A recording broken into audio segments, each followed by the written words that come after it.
Hola, ¿qué tal? ¿Cómo están? Pues bueno, viendo lo que es la parte de pues la estructura, vamos a ver el día de hoy el análisis de variaciones cíclicas y medición de variaciones estacionales. Que bueno, hay que empezar a entender que, bueno, como siempre hemos platicado, toda esta estructura es para herramientas de toma de decisiones, como hemos visto en las cuestiones probabilísticas y no probabilísticas.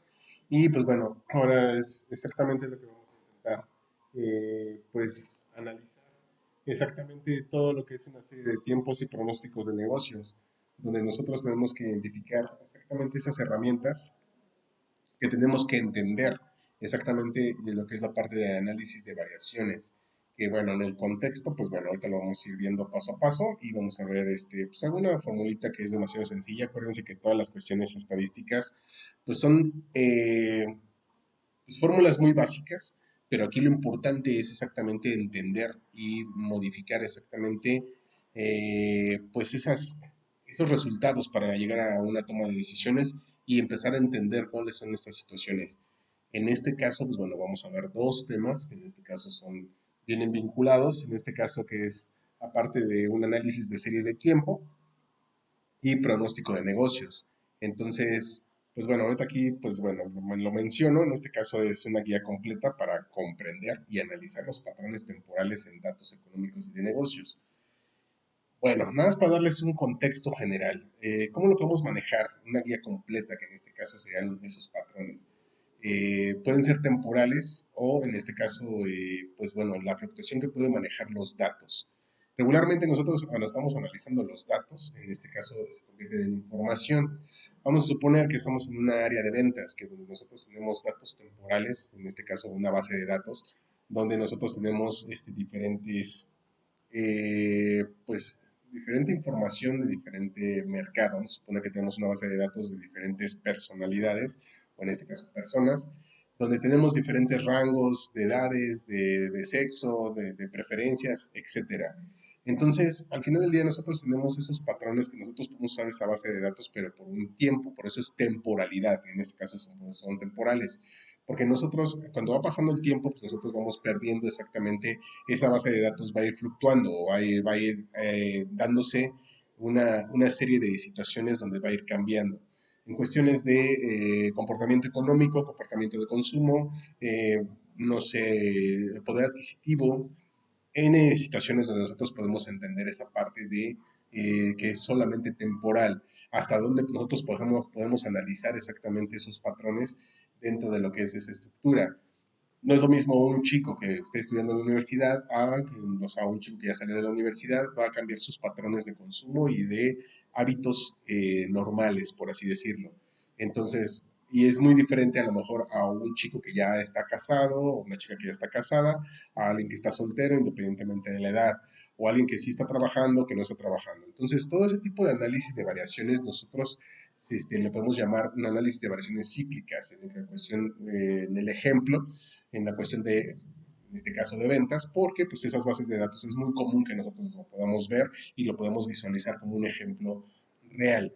En ese contexto, pues nosotros tenemos que entender cuál es esa importancia, donde nosotros tenemos que ir viendo exactamente cuál es ese resultado y poder tomar esas decisiones o tener un buen uso de exactamente esos datos y convertirse en información y que sean benéficos para nosotros. En el caso de las mediciones de variaciones estacionales, bueno, es algo parecido. En el caso, una cosa es una medición y una cosa es un análisis. En el caso de la medición de variaciones estacionales, exactamente es una métrica, en este caso estadística, donde, bueno, cuántas personas nacen, por ejemplo, en el mundo, cuántos son hombres, cuántos son mujeres, exactamente están estacionales. En este caso, pues son más estáticas, que quiere decir que nosotros podemos ver en este contexto hacia donde nosotros podemos ver una tendencia o podemos ver un pronóstico donde nosotros podemos tomar esas ciertas decisiones.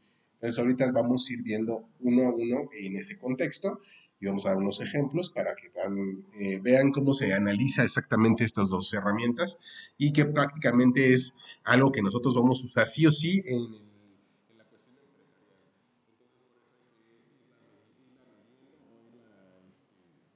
Pues sí, no sé cómo manejarlo. En el contexto real de la estructura, ver exactamente lo que es el contexto. A ver, espera un segundo.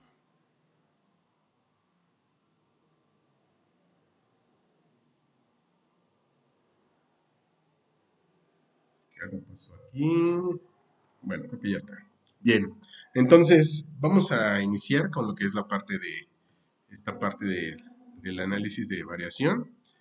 A ver, ya me pasé. Acá está. Bien, primero, pues bueno, ya que dimos un contexto para ver más o menos cómo vamos a manejar, vamos a empezar con lo que es la parte de variaciones cíclicas. En este caso, pues oscilaciones que duran más de un año relacionadas con etapas económicas o naturales que se repiten irregularmente. Así como lo manejé ahorita en el contexto de las ventas, exactamente, pues bueno, aquí manejamos tres características o tres ítems que necesitamos visualizar para poder entenderlo.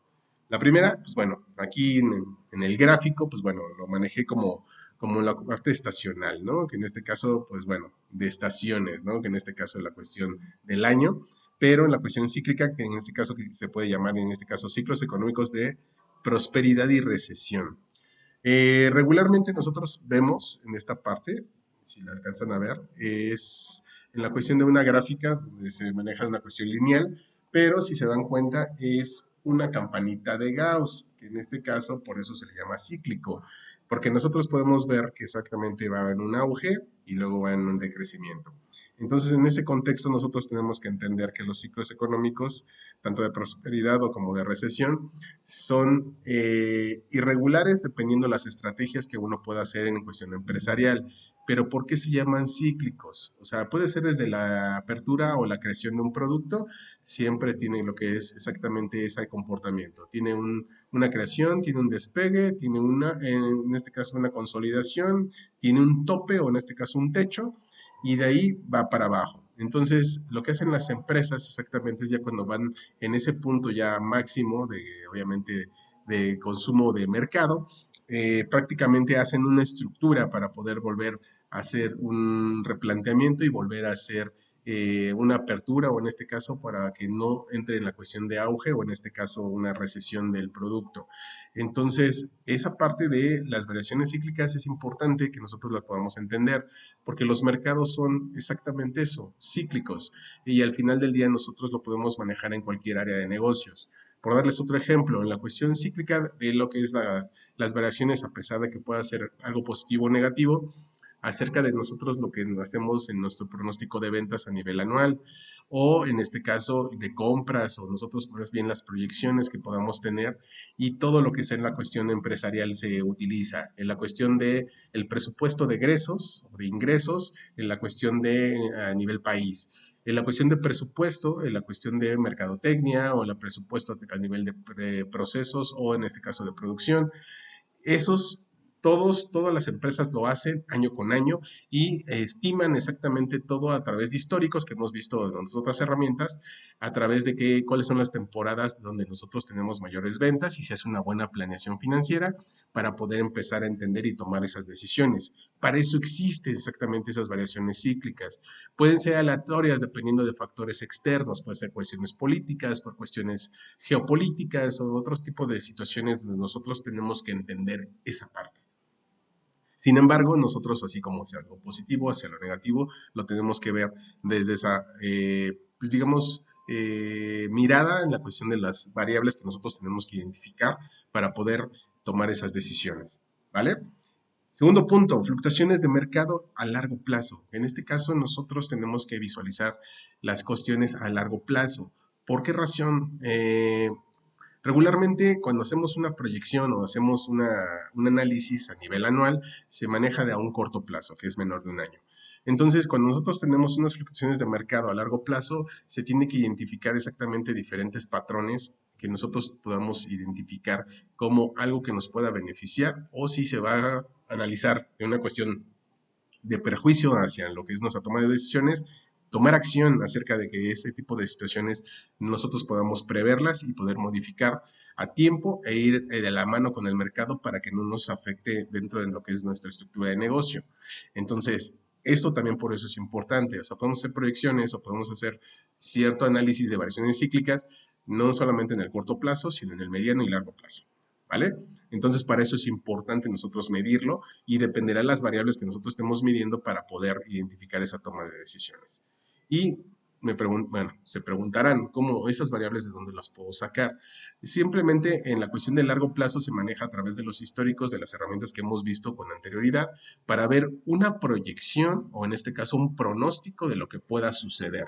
Por eso es necesario hacer escenarios para que nosotros podamos identificar las posibilidades y de ahí tomamos decisiones. Regularmente tenemos que hacer 2 o 3 simulaciones, ya los más digamos, analíticos, manejan entre 5 a 10 proyecciones para que el pronóstico sea de una manera un poquito más aleatoria y tener esos escenarios para poder saber esa toma de decisiones hacia dónde nosotros podemos aterrizar en ese sentido sobre los diferentes escenarios que se nos presenten, ¿vale? Regularmente el consejo que uno a veces se les da, en este caso a los empresarios, cuando se hace ese tipo de análisis, en la cuestión financiera es exactamente por 3 variables. En el caso de mi experiencia, lo manejamos con 3 variables. La primera es la parte de la proyección de ventas. O sea, ¿cuánto es tu capacidad pues de vender exactamente tus bienes y servicios? Con base en eso va ligado exactamente a la capacidad instalada que tú tienes, o sea, ¿qué quiere decir eso?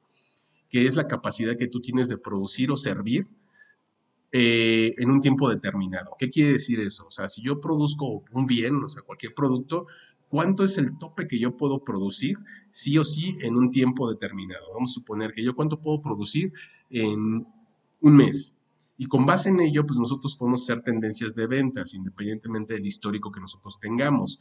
Entonces, por eso van vinculados. Y el tercero, que va también junto con estos 2 elementos, es exactamente tu capacidad de costear. ¿Qué quiere decir? Tu capacidad de inversión para poder producir y en este caso, pues para poder vender. En este caso, pues bueno, van de la mano estos 3 elementos. Por eso es tan importante las fluctuaciones del mercado a largo plazo. ¿Por qué? Porque si nosotros vamos en crecimiento, nosotros tenemos que planear, en este caso, nuestra capacidad instalada de ir en crecimiento. En este caso, pues nosotros si tenemos una máquina que obviamente no está produciendo una cierta cantidad, pero si vemos que obviamente la variación cíclica es irregular, quiere decir que nosotros ya tenemos un mercado cautivo que nos sigue consumiendo día con día, pero en cierta tendencia o cierta cantidad de tiempo en el futuro, nosotros tenemos esa tendencia a crecer. En este caso, pues nosotros tenemos que prever el consumir o en este caso costear una nueva máquina para poder solventar la demanda que nosotros tenemos, en este caso, de los nuevos consumidores hacia nuestro producto. Entonces, por eso es tan importante y poder, en este caso, analizar exactamente esa previsión para que no pueda perder exactamente esas oportunidades que se van haciendo a través de lo que hicimos de un análisis de variaciones cíclicas.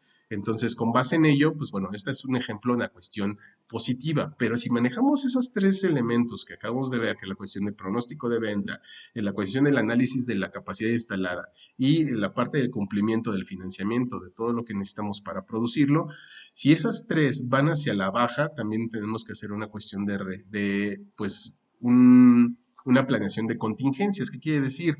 Pues tomar acción para que realmente las ventas no bajen y entren en un contexto exactamente mediador para que obviamente tu empresa no quiebre o en este caso tome unas estrategias diferentes a través de publicidad, a través de diferentes estrategias de marketing para que obviamente no baje tu tendencia de ventas. Entonces, con base en ello, pues bueno, tú puedes tomar decisiones desde una base numérica hacia una base cualitativa, que en este caso es una cuestión relación social, empresa. Entonces, con ese punto nosotros podemos analizar a mayor apertura exactamente esas fluctuaciones de mediano a largo plazo, exactamente para tomar las decisiones, sea a favor o sea en contra, en este caso, dependiendo del análisis que se haya hecho. Y por tercer punto, que en este caso con la cuestión de variables variaciones cíclicas, perdón, es patrones industriales plurianuales. ¿Qué quiere decir esto? Pues bueno, en el mercado nosotros tenemos diferentes contextos. ¿Cuáles son esos? Pues nosotros tenemos que ir buscando diferentes situaciones. En este punto en particular, nosotros tenemos ciertas situaciones externas que no podemos medir. Ahí les va. Para darles un ejemplo mucho más sencillo para poder entender este punto y que es esencial, en un mundo tan conectado como el que estamos viviendo ahorita, nosotros tenemos una cuestión que a lo mejor cuando eres estudiante o cuando estás apenas iniciando en la cuestión empresarial, sea como, pues, como empleado o en este caso como Odín, no lo tenemos tan identificado en la cuestión de análisis geopolítico. Vamos a entender esto.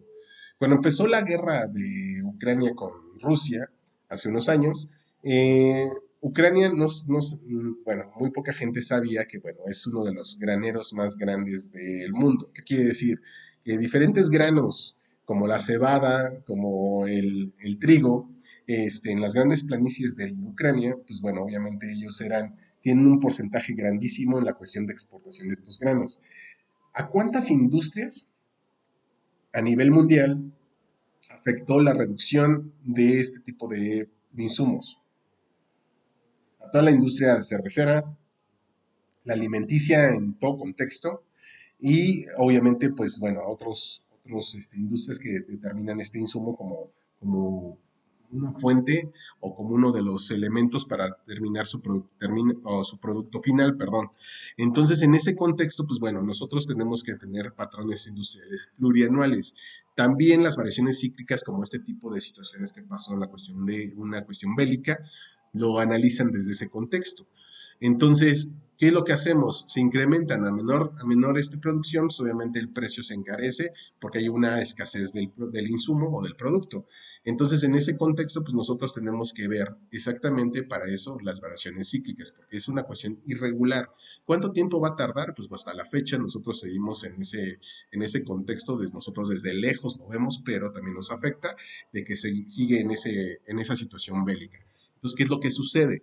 Nosotros tenemos que medir exactamente la cuestión de costeo o ver unas opciones para exactamente tener diferentes insumos que puedan suplir lo que nosotros ya teníamos como que ya preestablecido con ciertos proveedores. Entonces, en ese sentido, a eso se refiere este punto.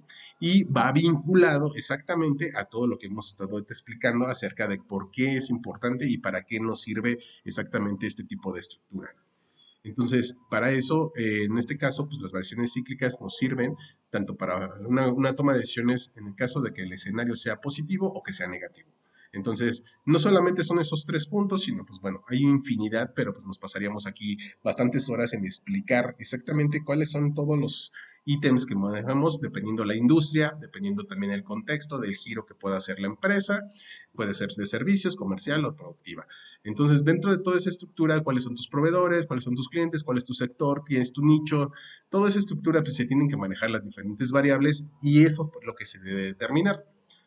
Esas variables, ¿cómo las puedo yo atender? Dependiendo de cada uno de los instrumentos que nosotros vayamos a aplicar, pero ¿qué es lo más importante? Ese resultado que te da, cómo lo estoy analizando acerca de qué es lo más importante para mi toma de decisiones y poderlo aplicar dentro de lo que es algo a mi favor. ¿Vale? Ok. Y por segundo punto, que en este caso son las variaciones estacionales, que valga la redundancia, es una cuestión aquí yo manejé a través de una cuestión estacional, que en este caso, pues las estaciones del año, pues en este caso, ahorita que estamos en otoño, vemos esta situación, ¿no? Ocurren dentro de un año y se repiten periódicamente vinculadas a estaciones climáticas o patrones sociales. Ejemplo, ahorita que viene para nosotros en México, ahorita acaba de pasar lo que es la parte del 16 de septiembre, que es algo estacional y que nosotros tenemos ciertos patrones que están muy vinculados y que sí o sí cada año pasan. Las banderitas, todo lo que es la parte de todo lo promocional acerca del nacionalismo, pues hasta los alimentos, ¿no? En el caso de los chiles en nogada, el pozole y todo lo que va relacionado con algo más típico mexicano. ¿Qué quiere decir? Que en este caso, pues bueno, esas ventas se incrementan en ciertos sectores por la temporalidad. Ahora que estamos ahorita por empezar lo que es la parte de octubre y ahorita la siguiente temporalidad fuerte para nosotros en el sentido de México, que está muy arraigado es el Día de Muertos y más en este caso una cuestión cultura que nosotros tenemos acerca de la cuestión del Día de Muertos. Entonces, todo lo que está vinculado con esa temporalidad y en este caso, en ese contexto cultural, todas las personas, o en este caso todas las personas que vean una oportunidad para hacer negocios sobre esa temporalidad, pues lo van a poder realizar.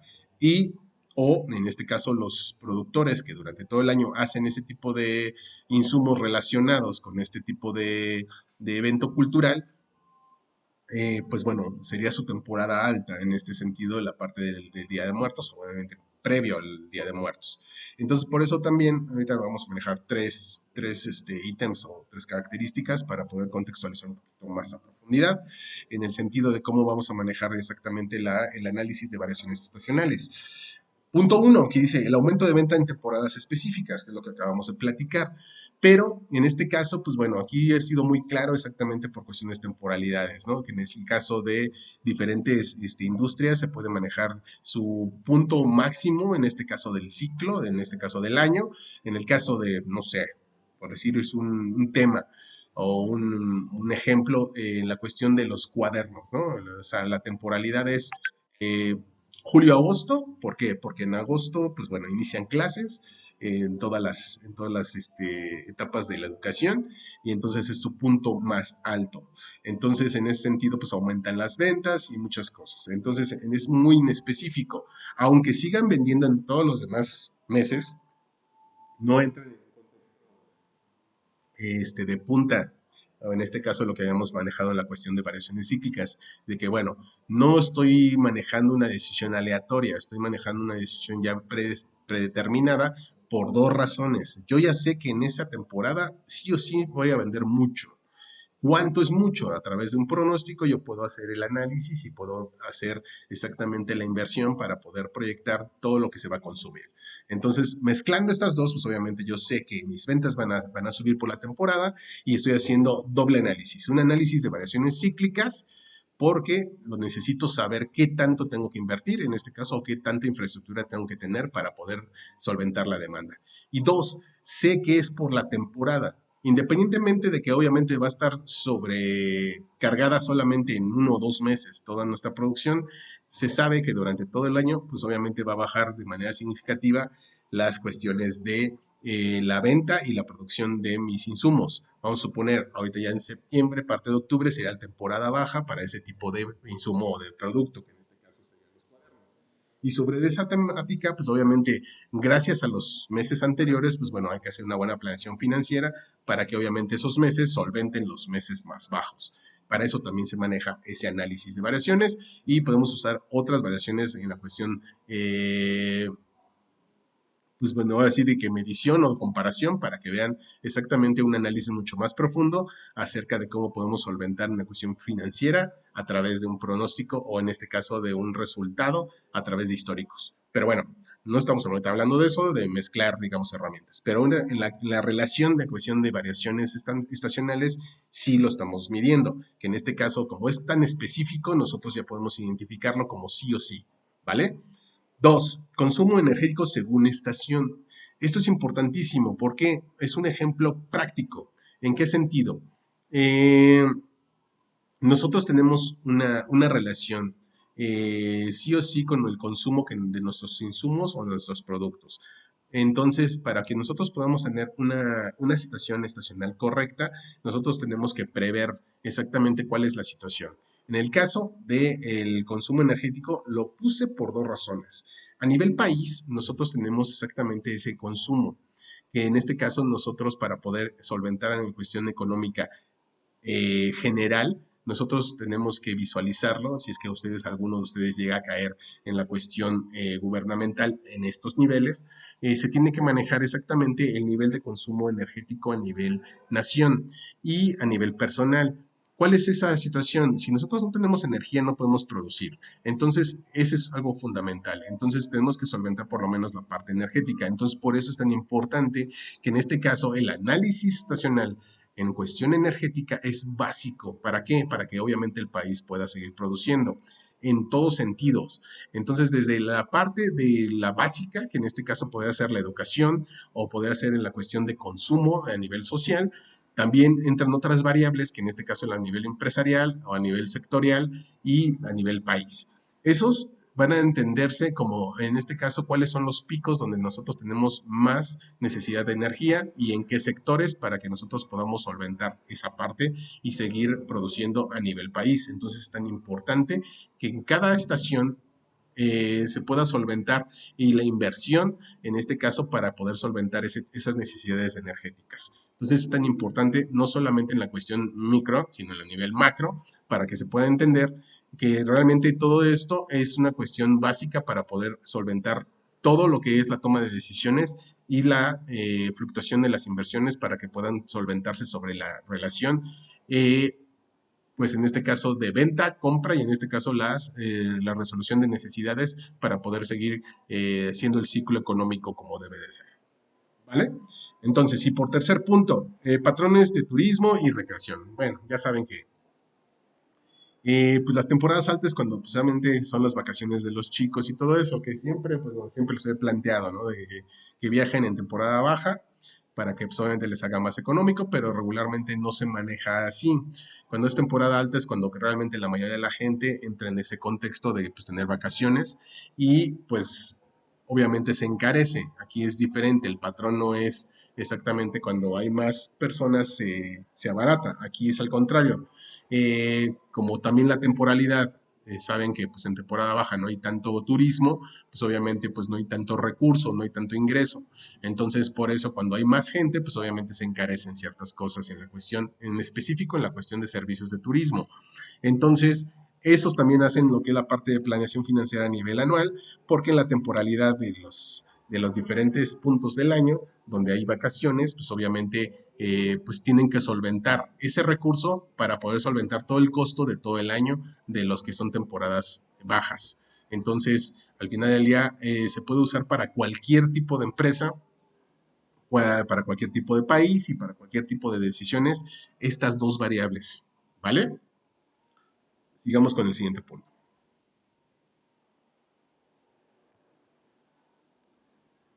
Bueno, aquí es un ejemplos y características. Bueno, ya les había manejado. Ahorita que les manejé el ejemplo de lo de la campana de Gauss cuando se fuera un producto, como aquí ya llegó en su máximo pico, hicieron una estrategia y volvió a subir. ¿Qué quiere decir eso? Que, o sea, un buen administrador financiero, pues bueno, tendría que analizar exactamente la parte estadística y obviamente manejar este mismo comportamiento. ¿Para qué? Para que realmente no llegues a un punto pues de recesión y que realmente pues no tengas que visualizar exactamente esa tendencia y buscar exactamente volver en, pues para que quede claro, volver a empezar o entender que podemos volver a abrir nuevos mercados y volver a tener el mismo ciclo de vida de cualquier tipo de producto y insumo o productos y servicios para que podamos tener exactamente un crecimiento, pues digamos, constante y nosotros tengamos pues esa factibilidad, ¿no? De que la empresa va a ir en auge y no va a ir en recesión, ¿vale? Bueno, en este caso, pues bueno, aquí vamos a ver un pues, ejemplo gráfico, que ya es lo que vimos, que en este caso los estacionales, pues como ven, pues es lo que acabamos de explicar, pero en este caso las variaciones cíclicas, que bueno, es a mayor de un año, variaciones es variable, que obviamente son cuestiones aleatorias, ciclos económicos de 5 a 10 años y pues bueno, fluctuaciones de producción industrial, ciclos inmobiliarios y financieros. En la cuestión de la estación, que en este caso es anual, con patrones previsibles, que en este caso ya lo vimos como la cuestión del Día de Muertos o la cuestión del Día de la Independencia. Los ejemplos, pues bueno, como ya lo manejamos, las temporadas altas, el turismo en verano, consumo de calefacción en el invierno, que obviamente es uno de los ejemplos, ventas, obviamente escolares, y las navideñas, que son las de más tope, ¿no? O que son las más recurrentes o más sencillas de explicar. Entonces, es muy importante que nosotros tengamos ese análisis por N situación. Podrían ser demasiado básicas o demasiado sencillas de visualizar, pero por una razón yo te voy a dar una breve explicación sobre ese tema. Es fundamental tener esa relación sí o sí con lo que es la cuestión empresarial y vinculada con el mercado, porque con base en ello nosotros podemos tomar una decisión mucho más acertada y entender exactamente los patrones que nosotros podemos identificar a través del mercado sobre su tendencia. Bueno, entonces vamos a ver el siguiente punto.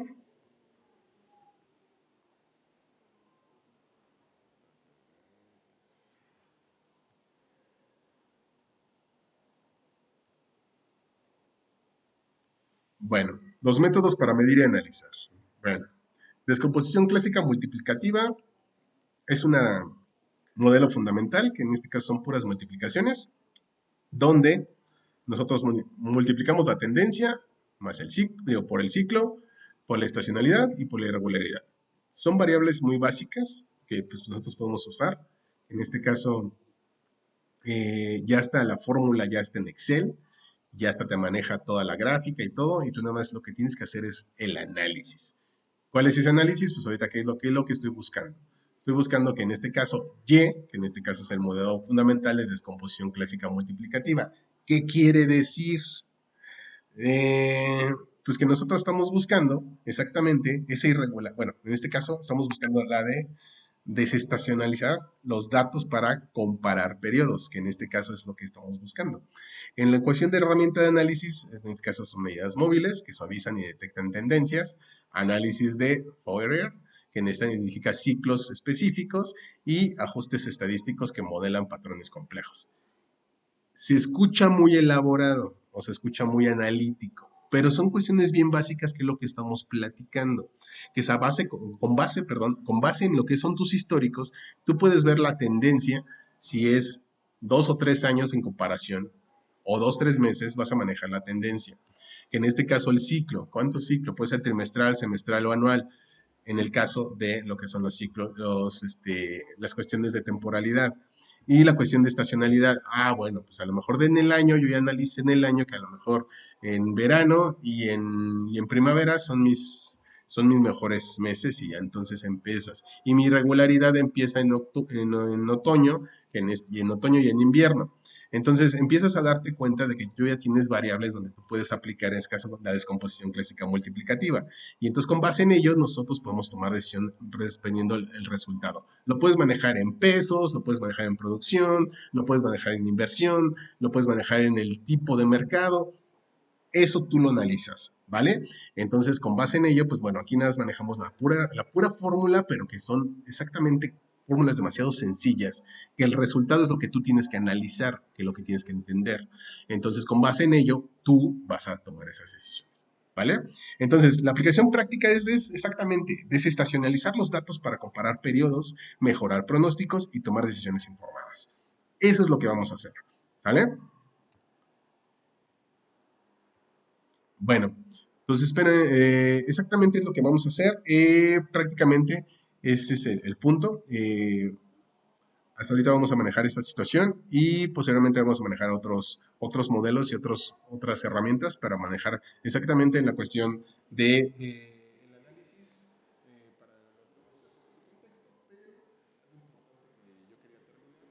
es exactamente la variación de herramientas. Acuérdense que no hay una herramienta única, que son diferentes herramientas que nosotros podemos ir analizando o podemos ir mezclando para que nosotros podamos entender de mejor manera todo lo que se conlleva a lo que es la toma de decisiones. Acuérdense que todo el análisis es desfragmentar, es desmenuzar. ¿Para qué sirve eso? Para poder tener un mejor entendimiento de una realidad y la cuestión financiera, que también se basa en la estadística, es algo fundamental para lo que estamos estudiando o que estudiamos negocios y qué mayor ejemplo que para negocios internacionales, ¿vale? Entonces, sin más, pues bueno, aquí es importante que nosotros podamos entender, practicar exactamente, acuérdense que nosotros estamos analizando desde la parte que ya está hecho exactamente cada herramienta, no hacer la herramienta. ¿Por qué razón? Porque, bueno, las herramientas ya están preestablecidas, nada más metemos nosotros las variables y ahí interpretamos exactamente el resultado. ¿Vale? Sin más, estamos ahí pendientes.